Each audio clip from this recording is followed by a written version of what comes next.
Well, folks, Christmas is coming, and I figured perfect time to talk about Article 13. I got a request to make a video on Article 13. I thought, sure, why not? Now, here's the thing. You can read, like documentation on it, read about it, and then bore people to death. Oh, Article 13 states that. But I don't think you need to get too deep into Article 13 because the basic idea behind it is sort of it's the same story that's been played out since the beginning of time. It's nothing new, right? You can call it Article 13, you could call it Article 82, you can call it Article whatever. A lot of people are saying, it's just a bunch of old people making laws and they don't understand the world. It's always been that way. It's always been a bunch of dinosaurs who are in charge, and it's just and a whole bunch of younger people that are like, what are you doing? It's always been that way. Because once you reach a certain age, it's like your brain shuts off and you don't learn anything new anymore. So the stuff you understand when you get older, it's like the same stuff you've been saying since you were young, and like you just haven't evolved at all. Right? So Article 13 is a bunch of nonsense written by old people that don't understand young people. That's nothing new. It's always been that way. So then what's going on? What do we do? Well, I would love to make this like a really fun, cheery video, but it's not. I'm just gonna sort of, it's funny because we always wonder, like, how is this gonna play out, and like, what is this all about? Like I said, it's the same game has been played out over and over and over again, and here's the thing.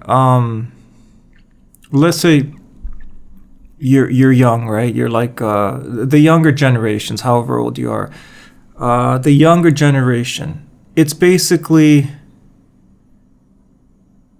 really always up to the younger generation to change the world in any sort of way that they enjoy it better.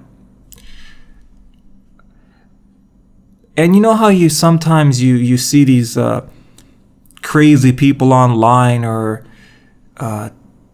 TV shows about conspiracy theories, and you hear these guys yelling like, like they're just like, and they sound really wacky, right? I get that. They sound really wacky, but because they're very paranoid that the world could turn into like this dark place where we have no more freedoms. And the sounds kind of wacky, right?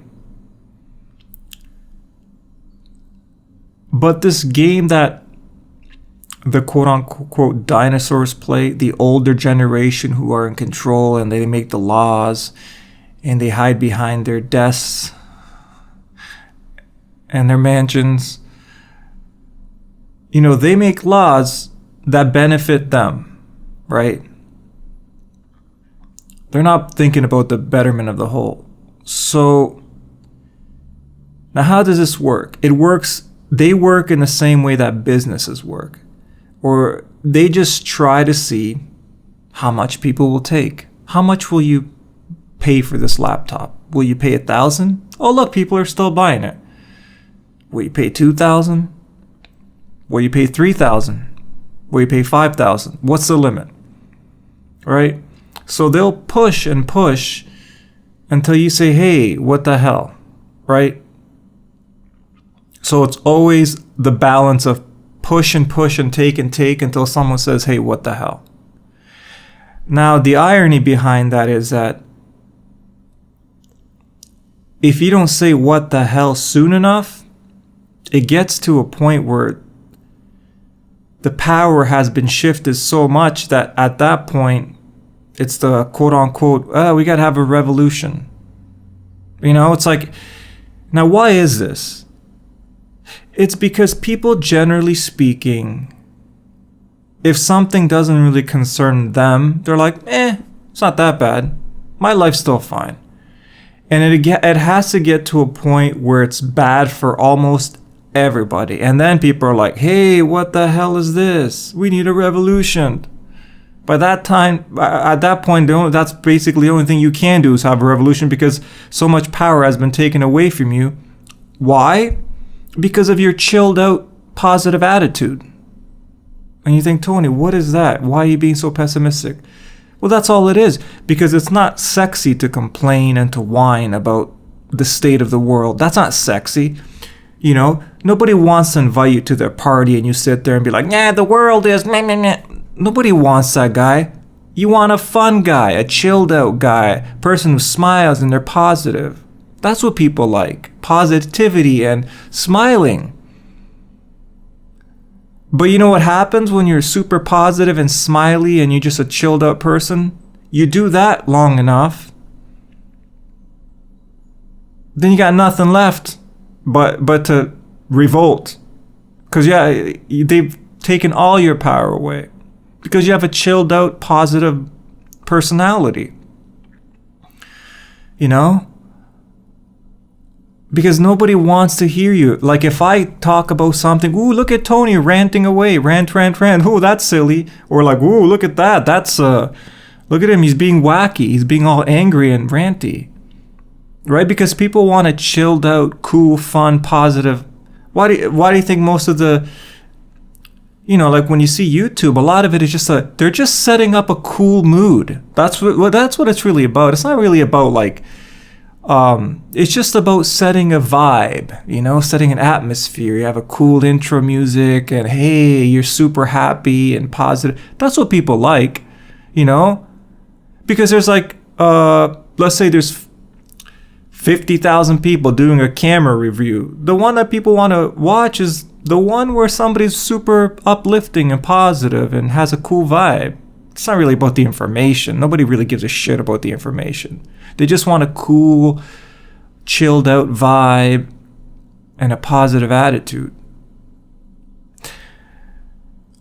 And that's great. I love having a chilled out vibe and a positive attitude also. It's fun. What, do you think I want to be ranty and complain? But you got to be able to see the whole world, Like the world is not beautiful and bubbly, and it's not a shithole. It's both. You need to be able to see both, because this whole, I create my own reality. I'm just in my own world. I only pay attention to the positive things inside my own head, and I attract nothing but positivity. You can play that game. It's fine. But just understand why that's going on. Eventually, you're left waiting 7 hours in line for a loaf of bread. Probably wondering, Tony, what the hell are you talking about? If you just keep up that chilled out, positive vibe, you're going to be waiting 7 hours in line for a loaf of bread. What the hell does that even mean? Well, that's what happens when we have a quiet, chilled out society. You end up waiting 7 hours in line for a loaf of bread. And you're probably wondering, that makes no sense, Tony. Why are you being so negative and such a downer? Why don't you just play some cool music and just have a cool vibe? Well, I love that. I love a cool vibe and cool music, but the world is not always a cool vibe and cool music. So what's this whole waiting 7 hours in line for a loaf of bread? Well, guess what? I live in Canada. But I didn't always live in Canada. I actually grew up during a communist time. Yeah, I'm from Eastern Europe. And I was born during a time when it was still communism there. And you know what? People had to wait in line for hours for a loaf of bread. Because there just wasn't enough bread for everybody. That's how shitty the place got. And you think, how did it get that way? You know, like how does a place get that way? I mean, it's complicated. There's a lot of factors, but basically, what it comes down to is how much is a society willing to take? You know, because it's like, you know, now when you go to a grocery store, you walk in and you buy a loaf of bread. It takes 2 minutes or a minute. What if it got to the point where you got to wait 30 minutes for a loaf of bread? If I said, what's going on? Would I be a Debbie Downer? Would I be a complainer? Like, would people be like, hey, why don't you have a chilled out positive attitude? So who cares if we have to wait 30 minutes for a loaf of bread? Just be positive. Just have a positive attitude and we'll get through it. Okay, my bad. Sorry, my bad. I guess you're right. I should just probably think of the positive. Okay, so later on, in a couple of years after that, you end up having to wait an hour to buy a loaf of bread. And even then, people are like, oh, come on, Tony, stop complaining. Yeah, we have to wait an hour to get a loaf of bread, but just be positive. Have a chilled out attitude. I'm like, okay, my bad. Hey, my bad. You're right. I shouldn't complain. I'm such a complainer. Look at me, you're ranting away. My bad. So then a couple years after that, you have to wait 2 or 3 hours for a loaf of bread. And then people start kind of like, they kind of understand what you're talking about all those times just ranting away. And then you have to wait 4 hours, and then you have to wait 5. And then eventually when you have to wait 7 hours to buy a loaf of bread, then everyone's like, hey, what the fuck? We need to revolt. Yeah, they were about 7 hours too late for that revolt. So that's the thing. When you start noticing things heading towards that direction, you got to act. It's fun having a chilled out positive attitude.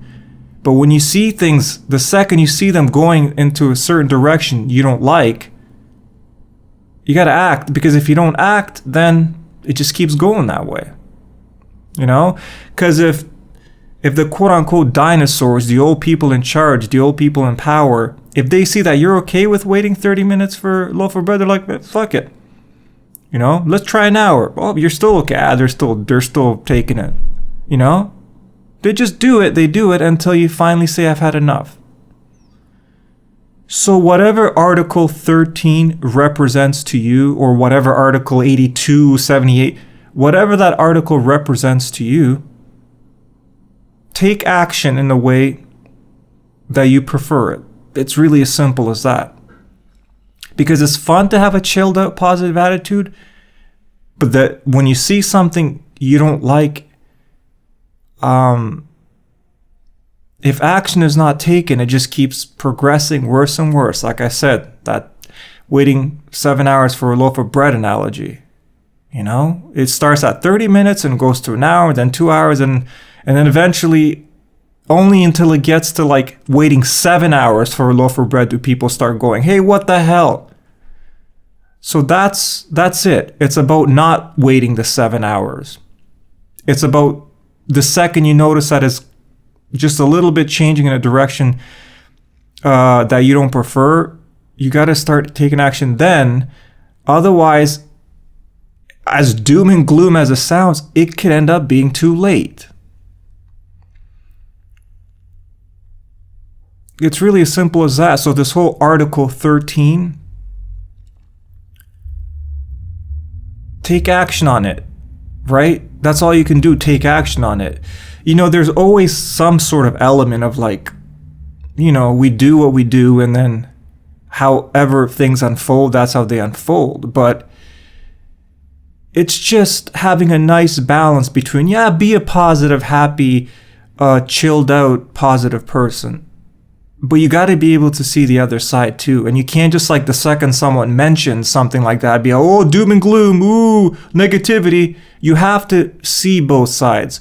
You have to be able to see the beautiful things in life, but then you also have to see those parts that are kind of not going in a direction we prefer, and take action before it gets worse and worse and worse and worse. So what is Article 13? Article 13 is whatever you want it to be. You don't like Article 13? Vote against it. Simple as that. But it all comes from actually being aware of the reality we live in. That's all you got to do. You know, I've heard this argument many times the day, like, I just don't like to focus on negative stuff. Who does? Nobody likes to focus on it. I just like being positive. I just don't want to look. If there's something bad going on, I don't like it. Nobody does. But if we all ignore it, it just gets worse and worse and worse until you're basically left with nothing but like, let's revolt, and there's like tanks on the street and people, because it's gotten so far out of control. We've lost so much power that, you know, the quote unquote revolution's coming. So you don't like things going on, make the changes so it doesn't have to result to like some big revolution. That's all we have. You know, that's all we have. Our awareness and our ability to see what's out there in the world, that's all we have. That's all we can rely on. Because if we keep that part closed and we I just like focusing on chilled out positive things. You can do that, but then it'll eventually turn into that waiting 7 hours in line for a loaf of bread. As doom and gloom as that sounds, that just would eventually, because people in power, the quote unquote diner, will take as much as they can take until you eventually wake up from that chilled out positive attitude and you say, hey, what the fuck? That's enough. That's all I got. So that's my take on Article 13. I think it has nothing to do with Article 13. It has to do with something much bigger than that. And that's it. So everyone have a great day, and I'll see you in the next video. Take care. Bye.